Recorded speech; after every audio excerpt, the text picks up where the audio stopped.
think about the last time you felt that instant physical lurch of being challenged. Maybe it was a customer review that hit a little too close to home, or your partner criticized a decision you thought was, completely reasonable. We've all been there. What was your instant reflex, that surge of heat in your chest, that tightening in your throat, that immediate internal scramble to defend your intent, to prove you're right, or just to walk away because your dignity felt attacked? That visceral response, that's defensiveness. It is a neurological snap. It's designed to protect your status, your ego, your immediate comfort. And our sources show, time and time again, that it's arguably the single most costly survival mechanism we have. Costly is the right word. It just kills collaboration. It halts growth, and it absolutely eradicates your influence the moment it surfaces. Exactly. And that reflex, that really expensive habit, is the target of this deep dive. We're calling this the anti-defensive playbook. Our whole mission here is to move beyond that shallow idea of just, learning to take feedback. Right. And instead synthesize the principles that turn that defensive reflex into actual measurable strength and authority. And we are drawing lessons from some incredibly high-stakes, diverse scenarios. I mean, we're going from a lone musician facing down hate groups to corporate near-death experiences at Netflix and Ford, all the way into, the inner workings of creative genius at Pixar. This isn't about being passive or being a doormat. Not at all. It's about recognizing that true strength comes from the courage to defend the outcome. Things like trust, change, better results, rather than automatically defending the self. The self being the fragile ego, the initial bad idea, or the innocent but, totally ineffective intent. So our sources give us these 4 really powerful pillars of non-defensive action. It's a roadmap to handling conflict and criticism that feels, well, it's counterintuitive, but it's incredibly leveraged. Okay, let's lay them out. We're going to walk you through them right now. We start with curiosity, learning how to turn combat into collaboration. Then we cover the operational necessity of reversal, finding strength in changing course. Then we've got engineering candor, which is all about separating feedback from consequence. And finally, radical transparency, defining reality faster than your fear can. Okay, let's unpack this and get into the material. Let's do it. So we have to start with an anecdote that just forces us to redefine what high stakes even means. It takes the concept of defensiveness out of like a polite office conversation. Right. And puts it into an arena of deeply ingrained hatred and, frankly, threat. This is the story of the musician Daryl Davis and his encounters with the Ku Klux Klan. And this anecdote, it really sets the bar for non-defensive action, because I think most of us believe our defensiveness is justified when we feel our identity or our safety is under attack. Of course. But Davis demonstrates that the most powerful response in that moment is actually intellectual curiosity, not confrontation. Okay, so set the scene for us. We're in Frederick, Maryland, 1983. Daryl Davis, who is Black, is a gifted boogie-woogie pianist. He's playing a gig for a crowd that was predominantly white. Okay. After his set, a white man approaches him. The man is complimentary at first, but what he says next is the exact moment where that defensive reflex should have fired for pretty much anyone. What did he say? The man says, and this is a quote, "I've never heard a Black man play piano like that. You play like Jerry Lee Lewis." Woof. Wow. You see the instant provocation there, right? Oh, absolutely. Yeah. It's a backhanded compliment wrapped in a microaggression. It basically dismisses his talent as just what, an imitation of a white artist? Exactly. The standard human response, the defensiveness, is to correct him with heat. To say, how dare you erase the history of Black musicians who literally invented this genre? Right. And that response would protect Davis's pride, but what does it actually achieve in that moment? Nothing. It ends the dialogue right there. It's a dead end. So Davis could have used that moment to assert his dignity, to embarrass the man, maybe even preach some history at him. But instead of reacting like a combatant, he responded like a music historian. Yes, purely focused on the facts.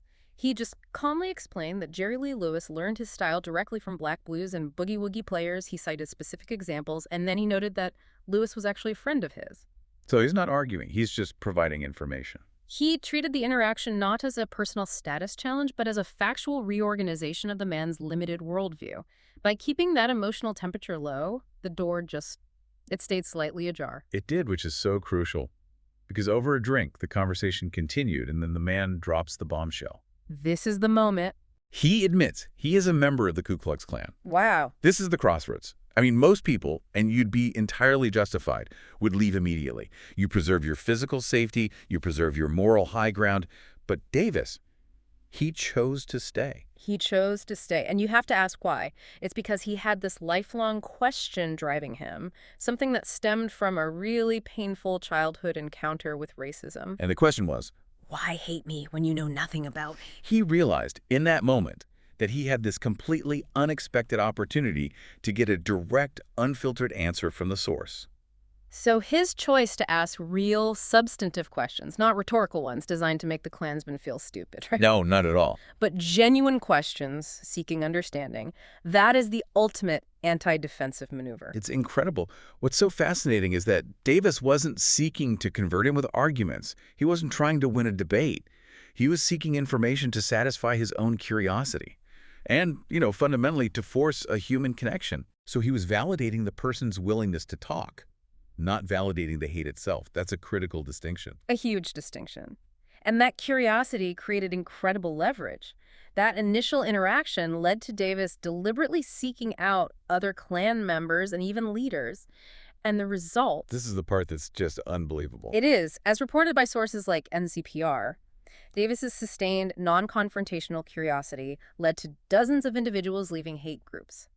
Dozens. And they surrendered their robes and regalia to him. They gave them to him as symbols of their change of heart. It's astonishing. I mean, that is an astonishing outcome for an anti-defensive posture.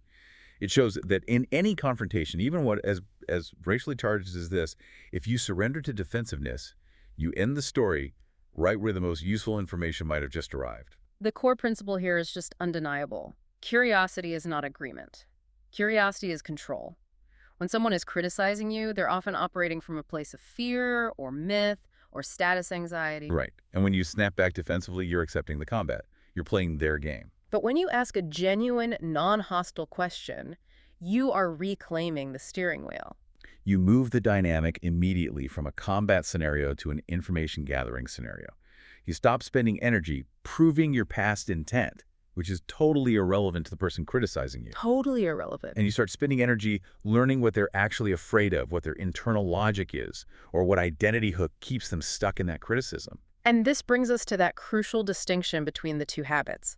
The default habit, the one we feel biologically compelled to follow, is to defend the self. That's the I didn't mean to, or I would never do that. Exactly. Insisting on your good intent or your moral goodness. But the person leveling the critique is often just listening for dominance or weakness, not nuance. And that debate just stalls out as a status match. The better habit, then, the one that requires real courage, is to defend the outcome. If the outcome you truly want is cooperation or de-escalation or actual change in the other person's thinking, then curiosity is the fastest, most effective route. Davis didn't win over Klansmen by winning historical or philosophical arguments. He won them over by staying in the room long enough to force a human connection and make their hatred, which was built on ignorance, unnecessary. It requires suppressing that immediate ego-driven impulse to be right. 1,000%. Okay, so let's translate this into some immediate practical tools for de-escalation. Things we can use when we get those triggering sentences in our professional or personal lives. Let's do it. The first one is the simplest, but it requires incredible restraint. We call it the curious mirror. Okay. So when someone throws out a sweeping generalization, you always forget to clean up or your department never communicates. Use neutral, non-confrontational language to just repeat the claim back to them. So you're saying that the communication from my team is non-existent? Exactly. Yeah. Or, so you're saying I completely failed to deliver on that project. It's deceptive because it doesn't sound like a defense, but it's immensely powerful. It serves two functions. First, it enforces a critical, necessary pause. It forces both people to just take a breath. Right. And second, it gives the speaker a chance to hear the extremity of their own claim reflected back at them. And very often, that prompts them to moderate it immediately. They might say, well, no, not non-existent, but it was certainly insufficient last week. And that moderation is leverage. Now you have a specific problem to solve. Exactly. Next, we had to trade rebuttals for specifics. That instant reflex is to say, that's not true. Or, no, you're missing the context. Right. Instead, we use a simple request. Can you point to an example? Or can you help me understand which specific action gave you that impression? The beauty of demanding specifics is twofold. Vague criticism, which is often just emotional venting. It just evaporates when it's forced to find hard evidence. And if the evidence is real, then you have actionable data to work with, rather than just some vague hostility you have to defensively swat away. You move from abstract combat to concrete problem solving. And then there are the truly disarming questions, the ones that probe the foundation of the belief. You can ask, what makes you believe that the company is failing? Where did you learn that strategy? But the most powerful question, especially when you're at a complete deadlock and the criticism feels intractable, is this one. What would change your mind? That's a good one. That last question is gold, because it bypasses the current argument entirely, and it shifts the whole conversation from defining the historical problem to defining the future path to a solution. And if they can't answer it? If they can't answer what would change their mind, immediately they aren't engaged in a genuine truth-seeking mission, and you can, adjust your engagement level accordingly. And finally, the really mature move, which takes a lot of self-awareness, is naming emotion without blaming the other person. So what does that sound like? You can simply state, I'm feeling defensive right now, and that's not helping this conversation, so I'm going to slow down and just ask you a clarifying question. That's powerful. That statement externalizes the internal struggle. It holds you accountable for your response, not just theirs. It's a way of saying, I recognize my trigger is firing, and I'm choosing to override it with logic and curiosity. It models emotional maturity in a way that often forces the other party to lower their own intensity. Right. So for you listening, this week, identify your personal trigger sentence, the words that make you instantly defensive. Write it down. And practice replacing that first rebuttal with a question. Help me understand why you feel that way. And implement that 10-second pause rule before you correct anything. Just breathe and ask yourself, what information do I need before I respond? Exactly. And remember the maximizing principle from this section. Curiosity is how you stay powerful without getting loud. I love that. Okay, so now we're moving from highly personal conflict to a colossal corporate one.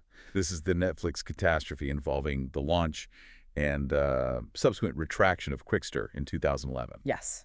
This case study is pure gold because it shows the immense psychological pressure on a successful leader to justify a mistake, and the strength it takes to update your position in public. Well, Netflix in 2011 was flying high, right? They were the disruptors, the innovators. Absolutely. They had the kind of success that breeds massive corporate ego, the kind that leads leaders to believe their initial instincts are infallible, especially when they're faced with customer resistance. The pressure to look smart, decisive, and ahead of the curve just becomes overwhelming. And that successful ego ran headfirst into reality in July 2011. Netflix announced these pricing changes for customers who still wanted both their core streaming service and their original DVD by mail service. And for millions of loyal users, the combined cost shot up by as much as 60%. The backlash was immediate and it was savage. Massive cancellations, brutal PR, a full-scale customer revolt. So a textbook defensive strategy was deployed next. Instead of just rolling back the price increase, the CEO, Reed Hastings, sent an email on September 18, 2011. And it famously started with a rare concession. It did. It said, I messed up. I owe you an explanation. That opening line sounded like a genuine apology. But when you look deeper, the defensiveness was skillfully hidden in the action that followed. That's right. The email announced that Netflix was splitting its services into two distinct brands. Streaming would remain Netflix, but the DVD by mail service would be spun off into a new, separate company called Qwikster.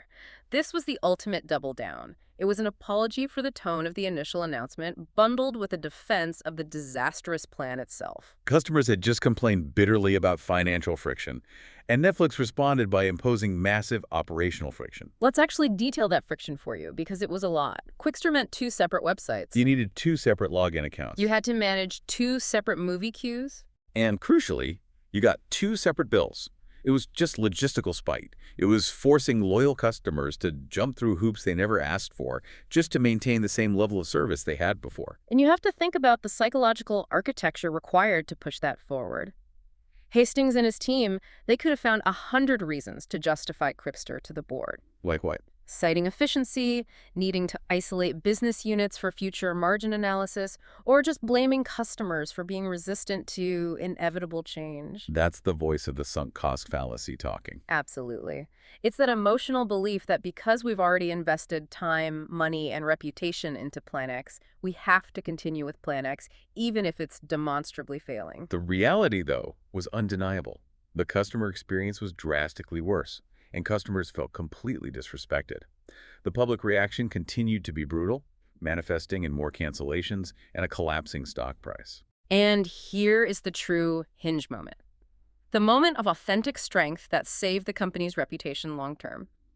On October 10th, 2011, less than a month after the Quickster announcement. It's a quick turnaround. It is. Netflix publicly announced it was abandoning the Quickster plan entirely and keeping streaming and DVDs under one brand.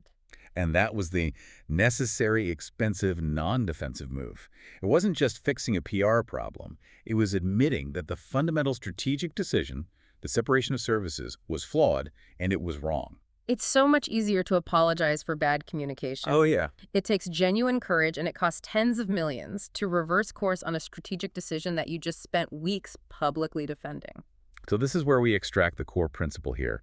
Strength isn't stubbornness. Strength is the ability to update in public. Yes, when you cling to a bad plan because you want to protect your ego or avoid the shame of reversal, you force everyone else, your customers, your employees, to suffer the compounding consequences of your original error, plus the massive friction of your endless justifications. An apology that seeks to defend the initial plan is never a real apology. It's just a persuasion attempt dressed up as accountability. And the market, whether it's your customers or your employees, recognizes accountability without behavior change as nothing more than manipulation. They see right through it. The better habit is recognizing that if the people you serve, be it customers, your team, your spouse, if they tell you repeatedly that the experience is worse, your job is to adjust the action, not argue why their experience shouldn't be worse. Right. Non-defensive people avoid that second, more costly mistake, spending valuable time and capital defending the first one. Okay, let's talk tactical. How do we execute a clean reversal?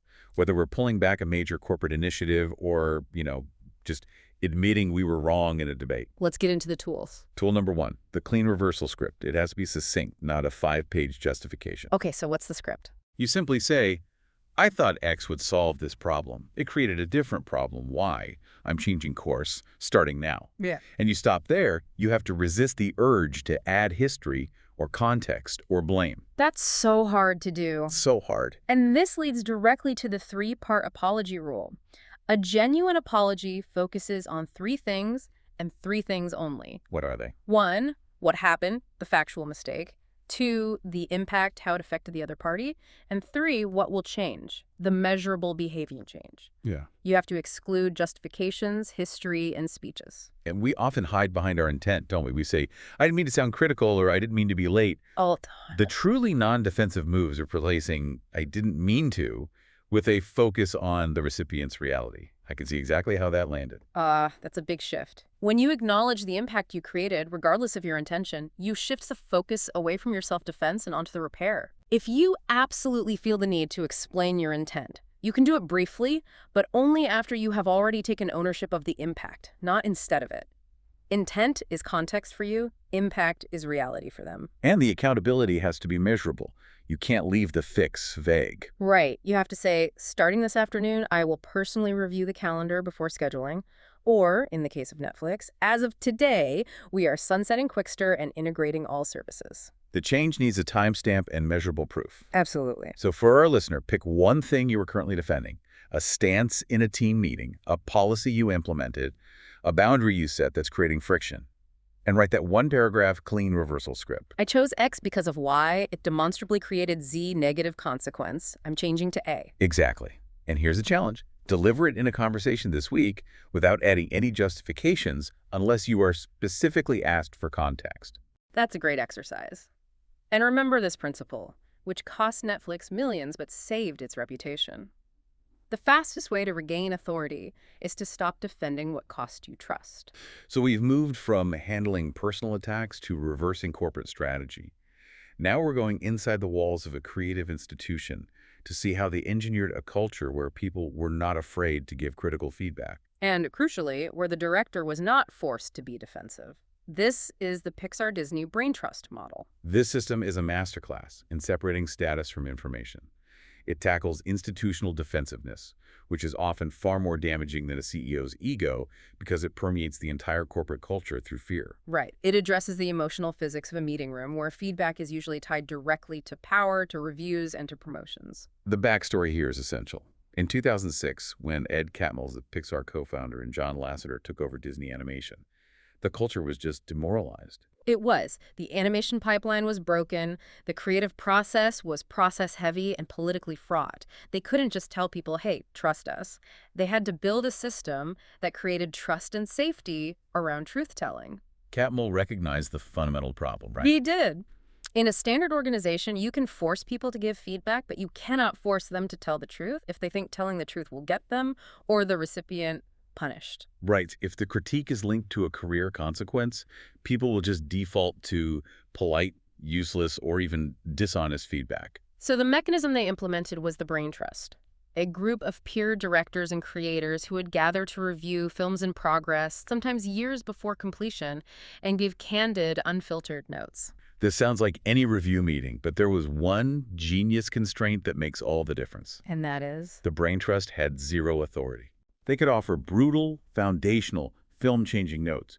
Your main character is selfish, the first act doesn't work, but they could not order the director to change a single frame. The final decision, the choice of action, always rested solely with the director. I want to pause on how radical this is. In typical corporate life, feedback is the verdict. Your manager critiques your project and you know you have to follow it to get approval or risk your status. You walk into that room already in a defensive crouch, right? You're ready to defend your choices, explain your context, justify your compromises. You put on your emotional armor because the critique is perceived as a threat. By removing that power dynamic, by giving the Brain Trust zero authority, Catmull changed the emotional physics of the meeting. The director knows the Brain Trust can't screw them over. So the notes land purely as information, as data points, as signals about what is landing and what isn't, rather than as a status threat or a punishment. The director can remain curious and open, focusing on the material, not the politics. That is the core insight.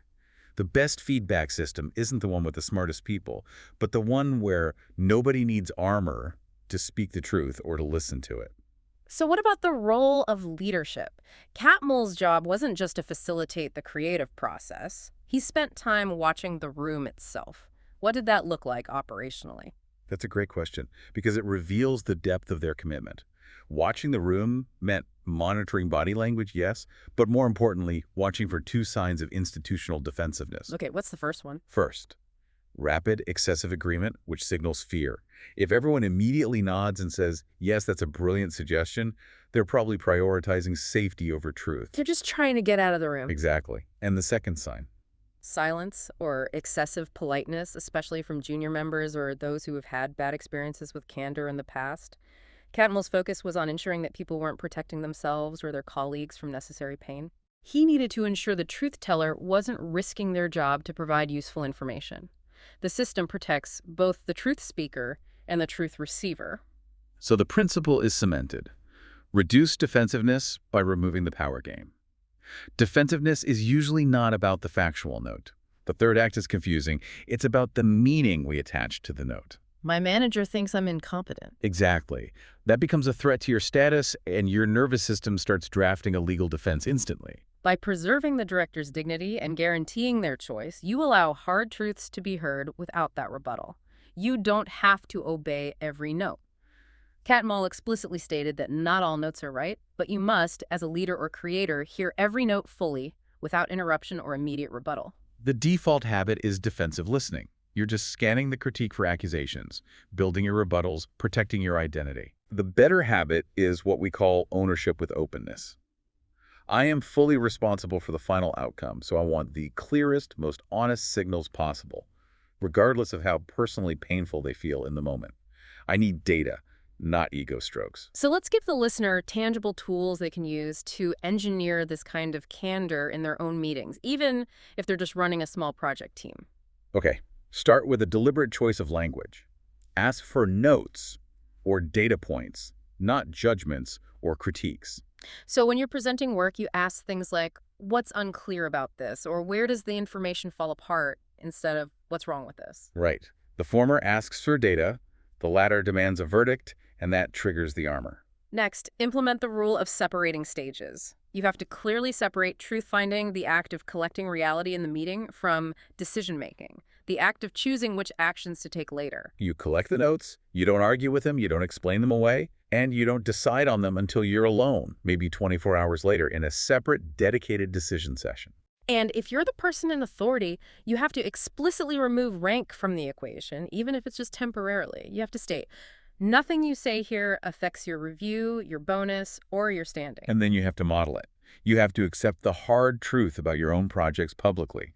The moment you punish, even subtly, the bearer of bad news, the entire system collapses back into fear. And finally, always end the feedback session by confirming autonomy. This is the Pixar rule that protects the dignity of the recipient. So you say, thanks for the input, I own the final call, and this information helps me immensely make that decision. You reserve the final choice while acknowledging the input's value. Love that. This week, try a brain trust light experiment. Find one work in progress, gather 3 or 4 trusted peers, and explicitly open the session by stating, you have zero authority here, I'm just collecting truth. And then enforce a strict 24-hour rule. No defending, no explaining, and no arguing in the room. Just listen and write it all down. The maximizing principle for this section is this. If you need armor to hear the truth, you will never build anything that deserves it. Phew, that's a good one. We've saved the most aggressive, reputation-defining form of anti-defensiveness for last. Radical transparency. This is about defining reality quickly and visibly, even when that reality is terrifying, incredibly costly, or personally humiliating. Defensiveness tries to manage the narrative. Transparency owns the narrative. Right. Defensiveness always tries to buy time, or spin the facts, or prove you're innocent by inches. Radical transparency achieves the exact opposite. It defines the worst-case scenario up front, owns the response, and uses that speed and accountability to rebuild authority on an unshakable foundation of trust. And we need to look at 3 very different organizational environments to see this play out. Okay, let's start with the classic crisis management case, the Johnson & Johnson Tylenol crisis in 1982. The reality was just horrific. 7 people died in the Chicago area after taking extra-strength Tylenol capsules that had been laced with cyanide. For J&J, this was an existential threat. Tylenol was their star product, holding a massive 35% of the analgesic market. After the deaths, that market share cratered immediately to 7%. And the crucial point here is that J&J was not legally guilty.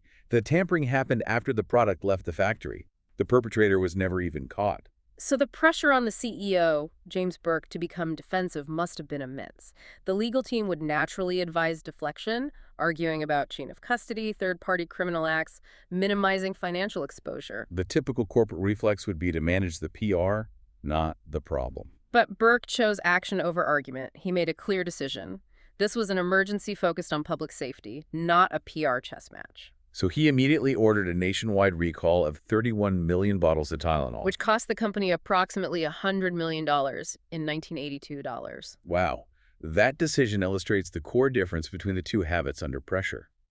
Defensiveness tries to prove you're innocent. Accountability tries to make things right. Burke couldn't own the criminal act of tampering, but he absolutely owned the response. He defined reality. Our product is unsafe right now. And then he acted transparently. We're pulling everything off the shelf. And they didn't stop at the recall. They publicly committed to developing new, tamper-proof packaging, which permanently altered how over-the-counter medications are sold globally today. J&J prioritized public safety at enormous cost, and by doing so, regained 80% of its market share within a year. They didn't argue with the fear, they defined reality, and fixed the behavior. Okay, now let's look at institutional defensiveness operating inside a culture. Specifically, Alan Mulally's arrival at Ford in 2006. The company was facing catastrophic, publicly cited losses around $17 billion. The culture was toxic, politically charged, and fear-based.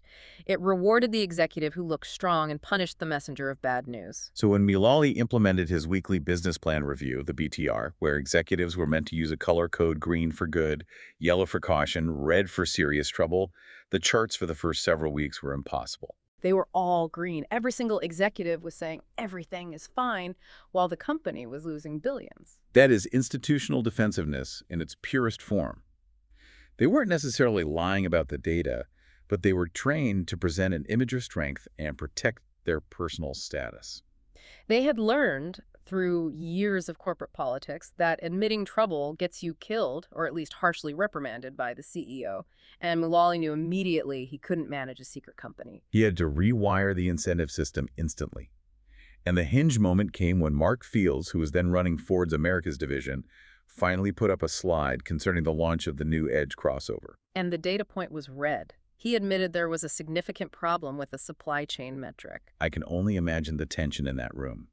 Every other executive was likely thinking, Fields just committed career suicide. And the opposite happened. Mulally, instead of reprimanding or shouting or even asking that defensive question, why did this happen, he stood up and clapped. He applauded the honesty. Yes.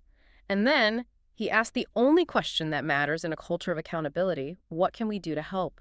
The result was astonishing and immediate. The following week, the hundreds of charts presented by the executives looked like a rainbow, filled with greens, yellows, and reds. Mulally rewired the organizational incentive system in that single, visible moment.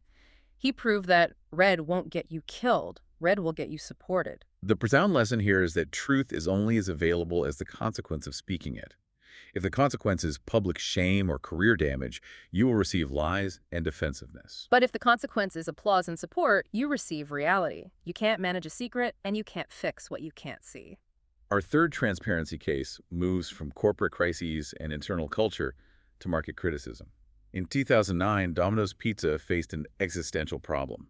Their product was actively despised by their customers. Yeah, they weren't facing a crisis of safety or finance. They were facing a crisis of pride.